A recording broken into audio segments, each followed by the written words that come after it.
बिस्मिल्लाहिर्रहमानिर्रहीम। 18 सितंबर को मियां नवाज शरीफ साहब की तरफ से लंदन में बैठकर जो कुछ कहा गया था उससे पाकिस्तान की सियासत में एक तरह का भौचाल आ गया। मियां नवाज शरीफ साहब ने कहा कि जजों को और कुछ जर्नलों को जिन्होंने मेरे ख़िलाफ़ काम किया है, मेरे ख़िलाफ़ फ़ैसले दिए हैं, मुझे नाअहल करार देने में किरदार अदा किया है, उन्होंने जनरल बाजवा का नाम लिया, उन्होंने जनरल फैज़ हमीद का नाम लिया। मियां नवाज शरीफ साहब ने इस मौके पर एक हाज़र सर्वर जज एजाजुल हसन साहब का नाम लिया और कुछ साबिक़ चीफ जस्टिस साहिबान के नाम लिए। मियां नवाज शरीफ साहब ने कहा कि इनके ख़िलाफ़ अगर एक्शन नहीं लिया जाता तो पाकिस्तान फिर आगे नहीं बढ़ सकता। मियां साहब ने यह भी कहा इस फ़लसफ़े को, इस फार्मूले को अब दफन करना होगा, आगे बढ़ने के लिए इनको जवाबदेह होना पड़ेगा। ये मियां नवाज शरीफ साहब की तरफ से कहा गया। मियां नवाज शरीफ साहब की ये बात और शहबाज शरीफ साहब दोनों इकट्ठे पाकिस्तान पहुँचे तो उसी वक्त शहबाज शरीफ को वापस भिजवा दिया गया। मियां नवाज शरीफ साहब का किबला दुरुस्त करने के लिए, उनको समझाने के लिए शहबाज शरीफ साहब पाकिस्तान से वापस गए तो उसके बाद मुस्लिम लीग नून की क़यादत की तरफ से बयानात आने लगे मुफाहमत के और माफ़ कर देने के। कहा जाने लगा कि मियां नवाज शरीफ साहब इंतकामी ज़हन नहीं रखते, वो किसी से इंतकाम नहीं लेना चाहते। मियां नवाज शरीफ साहब भी खामोश हो गए। उसके बाद मियां नवाज शरीफ साहब की तरफ से लंदन में इरफान सिद्दीकी साहब को तलब किया गया। इरफान सिद्दीकी साहब अमूमन मियां नवाज शरीफ साहब की तकरीर लिखा करते हैं, उनसे मुशावरत की गई। वो भी मियां नवाज शरीफ साहब को उसी तरह की मुशावरत देते हैं जिस तरह की परवेज़ रशीद साहब देते हैं। फ़ौज के हवाले से, जजों के हवाले से दोनों का एक जैसा ही नुक्ता नज़र है। इरफान सिद्दीकी साहब वहाँ पे गए तो कुछ लोगों की तरफ से कहा जाने लगा कि ये मियां साहब को तहम्मुल का दर्स देंगे, बर्दाश्त की बात करेंगे। मुफाहमत के हवाले से मियां नवाज शरीफ साहब को ये समझाएंगे, बताएंगे। लेकिन इरफान सिद्दीकी साहब का एक किस्म का जजों के बारे में और जर्नलों के बारे में माइंड बन चुका है। उन्होंने वहाँ जाकर क्या कहना था। मियां नवाज शरीफ साहब पाकिस्तान आएंगे, जैसा कि कहा जा रहा था कि मियां नवाज शरीफ साहब राह रास्त पर आ चुके हैं। मियां नवाज शरीफ साहब का वो जारहाना रवैया अब मुफाहमाना रवैये में बदल चुका है, जैसा 18 सितंबर को था। अब मियां नवाज शरीफ साहब मुफाहमत की बात करते हैं, लेकिन ऐसा इरफान सिद्दीकी साहब और परवेज़ रशीद साहब जैसे मशीरों के होते हुए मुमकिन नहीं है।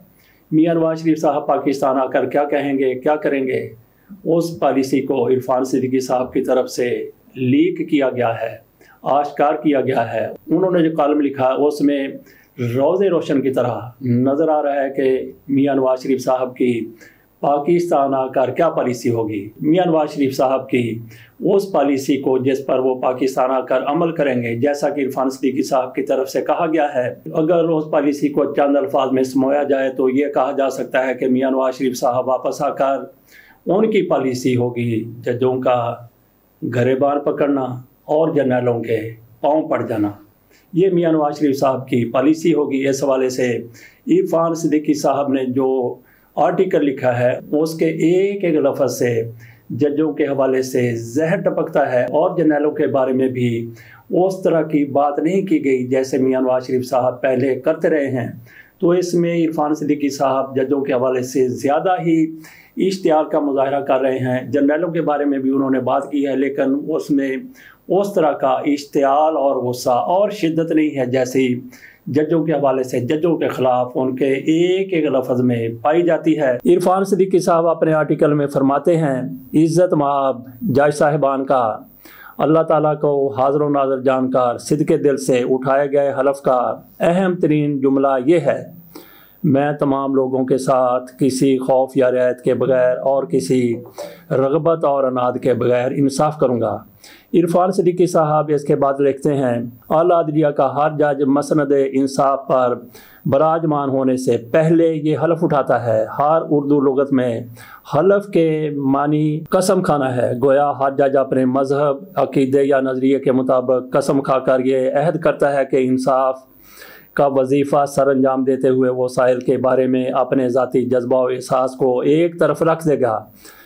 عرفان صدیقی صاحب پھر سوال کرتے ہیں کیا سابق وزیر اعظم نواز شریف کو بیٹے سے تنخواہ نہ لینے کے جرم میں منصب سے برطرف کر کے عمر بھر کی نااہلی کی مہر لگا دینا جج صاحبان کے حلف کی درست عکاسی کرتا ہے؟ سسلین مافیا اور گاڈ فادر جیسی متعفن گالیوں کو نظر انداز کر دیں تو بھی کیا یہ موزیقہ خیز فیصلہ اور اس کی کوکھ سے پھوٹنے والے متعدد فیصلے اناد میں لتھڑے ہوئے نہیں تھے؟ آگے عرفان صدیقی صاحب نے جو بات کی ہے اس پر بعد میں تبصرہ کرتے ہیں۔ عرفان صدیقی صاحب جیسا فرماتے ہیں کہ بیٹے سے تنخواہ نہ لینے کے جرم میں عرفان صدیقی صاحب تھوڑا سا خدا کا خوف کریں اور قوم کو سچ بتائیں کہ میاں نواز شریف صاحب کو کیا اس لیے نااہل کیا گیا تھا کہ میاں نواز شریف صاحب نے اپنے بیٹے سے تنخواہ نہیں لی تھی، بلکہ میاں نواز شریف صاحب کو اس لیے نااہل کیا گیا تھا کہ انہوں نے کمپنی میں ملازمت کی، وہاں سے جو پیسے لیے ان کو ظاہر نہیں کیا تھا۔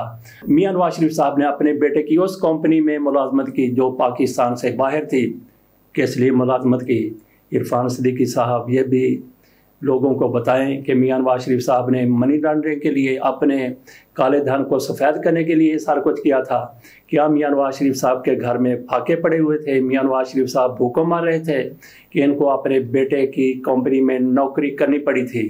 تو عرفان صدیقی صاحب پہلے اس کا جواب دیجیے اور پھر یہ بھی بتائیے کہ میاں نواز شریف صاحب نے آج تک، آپ ان کے بہت قریب رہے ہیں، کیا میاں نواز شریف صاحب نے آج تک ایون فیلڈ کے بارے میں بتایا ہے کہ وہ پیسے کہاں سے آئے تھے؟ آج بھی عدلیہ پوچھتی ہے کہ میاں نواز شریف صاحب آئیں، بتائیں، اس کی منی ٹریل دیں، لیکن میاں نواز شریف صاحب نے یہ تو قومی اسمبلی میں کہہ دیا جناب یہ ہیں وہ ذرائع، لیکن میاں نواز شریف صاحب کی طرف سے کبھی بھی وہ ذرائع ظاہر نہیں کیے گئے۔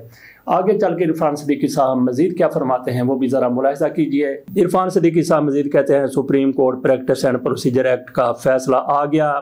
اہم نقطہ یہ ہے کہ 2/3 جج صاحبان کی اکثریت سے ایکٹ کو درست قانون قرار دے دیا گیا۔ یوں قانون سازی کے حوالے سے پارلیمنٹ کی بالادستی تسلیم کر لی گئی۔ یہاں پہ عرفان صدیقی صاحب بڑے خوش ہو رہے ہیں کہ پارلیمنٹ کی بالادستی تسلیم کر لی گئی۔ آگے چل کر کیا کہتے ہیں وہ بھی ذرا ملاحظہ کیجیے۔ اس اصول کا طے پا جانا بھی نہایت مثبت پیش رفت ہے کہ عدلیہ کے ثوابدیدی اختیارات 184(3) کے تحت سزا پانے والے شخص کو اپیل کا حق حاصل ہوگا۔ تاہم 7 کے مقابلے میں 8 جج صاحبان کا فیصلہ ہے کہ اپیل کا حق مؤثر بے ماضی نہیں ہوگا۔ 184(3) کے تحت دی جانے والی سزا کو حتمی قرار دینے اور ملزم کو اپیل کے حق سے محروم رکھنے والے 2 اعلی مرتبہ جج صاحبان مسلسل وکلاء کو زج کرتے رہے کہ اگر آئین سازوں نے دستور میں اپیل کا حق نہیں دیا تو پارلیمنٹ قانون کے ذریعے یہ حق کیسے دے سکتی ہے۔ 50 برس پہلے آئین سازوں کے حاشیہ و وہم و گمان میں بھی ہوگا کہ برسوں بعد اسلامی جمہوریہ پاکستان کی سب سے بڑی بارگاہ عدل میں کچھ ایسے نابغے بھی جلوہ افروز ہوں گے جو اپنے ثوابدیدی اختیار کا ڈھول پیٹتے ہوئے 3 بار کے منتخب وزیر اعظم کا ہانکا لگا کر اپنی شکارگاہ میں لائیں گے۔ زیر زمین گروہوں جیسی خفیہ کاری کے ذریعے نامی گرامی شکاریوں کا غول تلاش کر کے اسے JIT کا نام دیں گے۔ شکاریوں کی بندوقوں کا نشانہ شکار پر مرکوز رکھنے کے لیے 3 جج صاحبان اونچی مچان پر بیٹھ کر مسلسل نگرانی کرتے اور رہنمائی فرماتے رہیں گے۔ محصور شکار کی تذلیل کے لیے بغض و عناد میں لت پت جملے کستے رہیں گے۔ کروڑوں روپے خرچ کر کے دنیا بھر میں ملزم کی کرپشن کے کھرے تلاش کرتے رہیں گے، اور جب رائے برابر کرپشن معمولی سی بدعنوانی یا اپنے عہدے کے غلط استعمال کا رتی بھر ثبوت نہ پائیں گے، میمنے کی روایتی کہانی کی نظیر دہراتے ہوئے حکم صادر کریں گے تم نے اپنے بیٹے سے تنخواہ نہیں لی اس لیے خائن ہو، لہٰذا وزیر اعظم نہیں رہ سکتے اور زندگی کی آخری سانس تک سیاست کا رخ بھی نہیں کر سکتے۔ اناد کی آگ اسی پر ٹھنڈی نہیں ہو جاتی۔ نیب کو نادر شاہی حکم جاری ہوتا ہے کہ شخص پر مقتول بھر ریفرنس دائر کرو۔ احتساب عدالت کو حکم دیا جاتا ہے کہ 6 ماہ کے اندر فیصلہ کرو تاکہ انتخابات سے پہلے وہ جیل میں ہو۔ نواز شریف کے خلاف فیصلہ صادر کرنے والے ایک جج کو ہی G11 میں واقع احتساب عدالت کی چھت پر بطور مانیٹر جج بٹھا دیا جاتا ہے تاکہ احتساب عدالت اناد کی وہ رسیاں کاٹ کر شکار کو رہا نہ کر دے जेल में जकड़ने के लिए उन्होंने बड़ी तगोदो बड़ी मेहनत की थी, यहाँ तक कि अपने हलफ के पुर्जे भी उड़ा दिए और अल्लाह से बांधे गए अहदो पैमा को भी जिनसे कूचाओ बाजार बना दिया। उधर एक वर्दीपोश जनरल एक जज के घर जाकर नवाज और मरियम के खिलाफ फैसले का तकाजा करते हुए 2 साल की मेहनत की दुहाई दे रहा था, और उधर इज्जत माब जज साहिबान तलाई गोटा किनारी वाली स्याह रेशमी अबाएँ तन किए महज अनाज की बुनियाद पर एहतसाब अदालतों की मुश्कें कस रहे थे कि कहीं उनकी मेहनत अकारत ना चली जाए। 1973 के आइन साजों के पास कोई ऐसी दूरबीन होती कि वो बेटे से तनख्वाह ना लेने वाले मकरूह नाटक और उसके अदाकारों को देख सकते तो शायद वो सवाबदीद ही को ख़त्म कर देते, या फिर उसे पार्लियामेंट के मौजूदा एक्ट से कहीं ज़्यादा कड़े शिकंजों में जकड़ देते। अपील का हक देना होता तो 1973 के आइन साज खुद ना लिख देते। कोई बड़ी दलील के तौर पर दोहराने और वकीलों के पहम इस्तफसार करने वाले 2 जज साहिबान उस आली मर्तबत बेंच का भी हिस्सा थे जिसकी सरबराही जस्टिस बंदयाल कर रहे थे, और जिसने सदारती रेफरेंस पर फैसला दिया था कि आइन के आर्टिकल 63A के तहत पार्टी हदायत की खिलाफ वर्जी करने वाला रुकन न सिर्फ अपनी नशिस्त से महरूम हो जाएगा बल्कि उसका वोट भी नहीं गिना जाएगा। तो इरफान सिद्दीकी साहब ने जो कुछ फरमाया वो ज़्यादा ही आपके सामने रख दिया गया, जैसा कि उनको ये भी बड़ा मसला है कि 8 जजों ने मियां नवाज शरीफ को अपील का हक नहीं दिया। तो इरफान सिद्दीकी साहब इसका ही बता दें कि 8 के 8 जजों को मियां नवाज शरीफ साहब के साथ क्या अनाद है, क्या दुश्मनी है, क्यों वो मियां नवाज शरीफ साहब को अपील का हक नहीं दे रहे। 15 में से 8 जज साहिबान कह रहे हैं कि माजी से अपील का हक नहीं दिया जा सकता, तो फिर क्या अक़लियत का फैसला मान लिया जाए। मैं आपके सामने 8 जज साहिबान का नाम रखता हूं जिन्होंने माजी से अपील का हक देने से इनकार कर दिया और वही सुप्रीम कोर्ट का फैसला ठहरा। इरफान सिद्दीकी साहब जैसे लोग जो इस फैसले को बड़ा सराह रहे थे क्योंकि पार्लियामेंट की इसमें बालादस्ती नजर आती थी, सुप्रीम कोर्ट की तरफ से किया गया सरेंडर नजर आता था, इसके बावजूद भी नजर सानी के लिए एक बार फिर ये लोग सुप्रीम कोर्ट गए हैं। क्यों गए हैं? क्योंकि उसमें अपील का हक माजी से नहीं दिया गया। किसी के लिए भी, सिर्फ नवाज शरीफ के लिए नहीं बल्कि किसी के लिए भी वो हक नहीं दिया गया। तो इरफान सिद्दीकी साहब जैसे नाबगाए रोज़गार यही रोना रो रहे हैं कि आखिरकार माजी से हक वो क्यों नहीं दिया गया जिससे मियां नवाज शरीफ साहब भी मुस्तफ़ीद हो जाते। मैंने बात की थी कि आपके सामने 8 जज साहबान के मैं नाम रखता हूं जिन्होंने मियां नवाज शरीफ साहब के रास्ते में इनके मुताबिक, इनके कहने के मुताबिक रास्ते में कांटे बखेर दिए। वो चौथी बार आप वज़ीर आज़म नहीं बन सकते। जज साहबान हैं नंबर 1 एजाजुल हसन साहब। ये वही जज साहब हैं जिन्होंने मियां नवाज शरीफ की नाहिलियत का फैसला दिया था। 5 में से 1 एजाजुल हसन साहब भी थे, बाकी सारे के सारे रिटायर हो चुके हैं। इन्होंने काजी फैसल साहब के बाद पाकिस्तान का चीफ जस्टिस बनना है और मियां नवाज शरीफ साहब इनके खिलाफ एक महाज खड़ा किए हुए हैं। दूसरे जज साहब जिन्होंने फैसला किया कि माजी से इत्तलाक अपील का नहीं होगा वो हैं मुनीब अख्तर। तीसरे जज साहब हैं मुज़ाहिर अली अकबर नकवी। चौथे आयशा मलिक। 5वें शाहिद वहीद। 6ठे याह्या अफरीदी। तो याह्या अफरीदी साहब काजी फैसल के ग्रुप के बंदे थे, यही आमतौर पर कहा जाता था। उन्होंने काजी फैसल साहब का ग्रुप छोड़ दिया सिर्फ इस एक मामले में। उन्होंने भी यही कहा कि माजी से ये हक किसी को नहीं दिया जा सकता अपील का। 7वें जज साहब हैं अजहर हसन रिजवी साहब। 8वें जज साहब हैं मोहम्मद अली मजहर साहब। अजहर हसन रिजवी और मोहम्मद अली मजहर साहब वो 2 जज हैं जिनके बारे में कहा जाता था कि ये उमर अताब बंदयाल के ग्रुप के। उमर अताब बंदयाल साहब तो रिटायर हो गए। इन लोगों की तरफ से जब प्रैक्टिस एंड प्रोसीजर के आईनी और कानूनी होने की बात की गई तो इनकी तरफ से उसको आईनी करार दिया गया, लेकिन जब अपील का मामला आया तो फिर ये इस तरफ आ गया। इन्होंने कहा कि अपील का हक माजी से नहीं दिया जा सकता। इसी बिना पर इरफान सिद्दीकी साहब को और इन जैसे लोगों को बहुत ज़्यादा मसला आ रहा है, बहुत ज़्यादा तकलीफ भी। और इरफान सिद्दीकी साहब जैसा कि ये कहते हैं कि एक जज साहब के घर जाकर कहा गया कि हमने 2 साल तक काम किया है, नवाज शरीफ को सज़ा देनी ही देनी है। तो वो जज साहब कौन थे? वो जज साहब थे इरफान सिद्दीकी साहब के कज़न। उनकी तरफ से फैज़ हमीद साहब पर इल्ज़ाम लगाया गया था, लेकिन किसी किस्म की कार्रवाई नहीं की गई। और जज साहब का कोड ऑफ कंडक्ट देखिए, उन्होंने भरी महफिल में ये बताया मुझ पर ये दबाव था, मुझ पर ये दबाव था।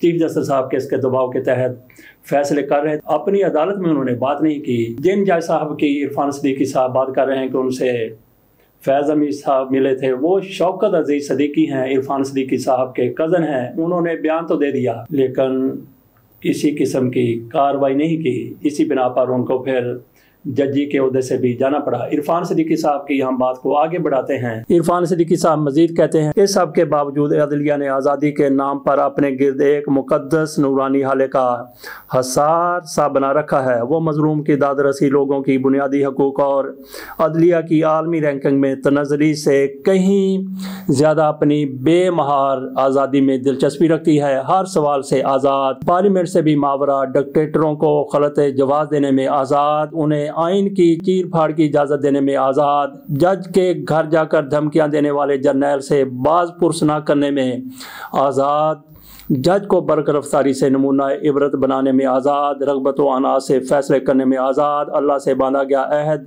वफ़ात तोड़ने में आज़ाद, पार्लियामेंट के बतन में पड़े कानून का सांस लेने से भी पहले गला घोंट देने में आज़ाद, 60,000 ज़ेरे इल्तवा मुकदमात को भाड़ में झोंक कर सर्दियों और गर्मियों की तवील छुट्टियाँ मनाने में आज़ाद। तकाज़ा ये कि पार्लियामेंट समेत तमाम अदारे और 26 करोड़ पाकिस्तानी अंधे अकीदतमंदों की तरह दस्त बस्ता उसके हजूर खड़े रहें। इरफान सिद्दीकी साहब उन जजों पर तनकीद कर रहे हैं, तबर्रा कर रहे हैं, तशनी कर रहे हैं जिन्होंने मियां नवाज शरीफ को रिलीफ नहीं दिया। जो जज साहबान इमरान खान को रिलीफ नहीं दे रहे, इमरान खान की इसके बावजूद भी ज़मानत नहीं दे रहे कि उन पर कोई केस साबित नहीं हो सकता। इमरान खान की सज़ा मुअत्तल हो चुकी है लेकिन इमरान खान आज भी जेल में मौजूद हैं। तो इस पर इरफान सिद्दीकी साहब और इस कबील के सारे लोग बिल्कुल खामोश हैं। इनको अगर कसौटी पर पूरे उतरते हुए कोई जज दिखाई देते हैं तो ऐसे ही जज साहबान हैं, जैसे हुमायूं दिलावर हो गए, जैसे आमिर फारूक हो गए, जैसे काजी फाइज ईसा साहब हो गए। मरियम नवाज शरीफ साहबा की तरफ से, मुस्लिम लीग नून की दीगर क़यादत की तरफ से किस तरह से इन जजों को उठाया जाता है, इनकी तहसीन की जाती है, तबर्रा अगर किया जाता है तो उन जजों पर जो ये समझते हैं कि मियां नवाज शरीफ को उन्होंने माजी में सजाएं दी हैं या मियां नवाज शरीफ को आज भी उनसे रिलीफ मिलता हुआ नजर नहीं आ रहा है। वो एजाजुल हसन है, वो मुनीब अख्तर हैं और वो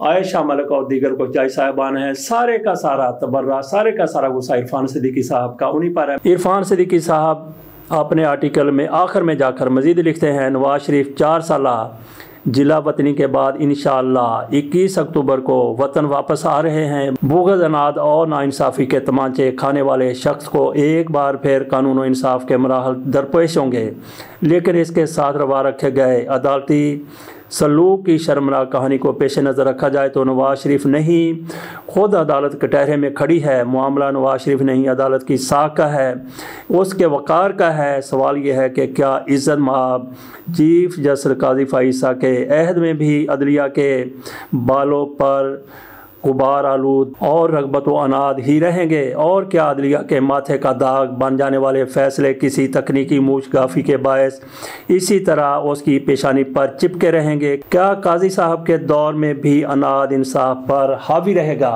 इरफान सिद्दीकी साहब के इस दौर में 2 मुद्दा रहे हैं। एक तो काजी फाइसा साहब को वो किस तरीके से राग़ब कर रहे हैं, दूसरा मुद्दा इरफान सिद्दीकी साहब का एक अरसे से ये रहा है कि इमरान खान और इस्टेब्लिशमेंट के दरमियान किसी किस्म का भी राब्ता ना रहे। ना सिर्फ ये कि राब्ता ना रहे बल्कि इनके दरमियान किसी किस्म की कुर्बत भी ना रहे। जिस तरह से ये एक दूसरे से दूर हैं उसी तरीके से इनके माबैन मज़ीद भी दूरियां होती रहें। इमरान खान को किसी किस्म का रिलीफ ना मिल सके, इसलिए इरफान सिद्दीकी साहब का हर एक कलम, आज के कलम के अलावा इमरान खान के ख़िलाफ़ भी उसी तरह से जहर उगलता हुआ, जहर टपकाता हुआ नज़र आता है। जिस तरह से आज उनके आर्टिकल में अदलिया के बारे में सारा कुछ कहा जा रहा है, तो देखते हैं मियां नवाज शरीफ साहब पाकिस्तान आते हैं। बहरहाल इरफान सिद्दीकी साहब की तरफ से वो पॉलिसी लीक कर दी गई है कि मियां नवाज शरीफ साहब पाकिस्तान आएंगे तो उनका एक हाथ जजों के गिरबान पर होगा और दूसरा हाथ उनका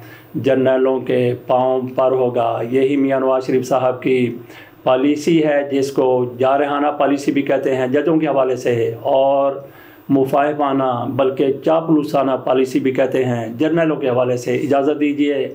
اللہ حافظ۔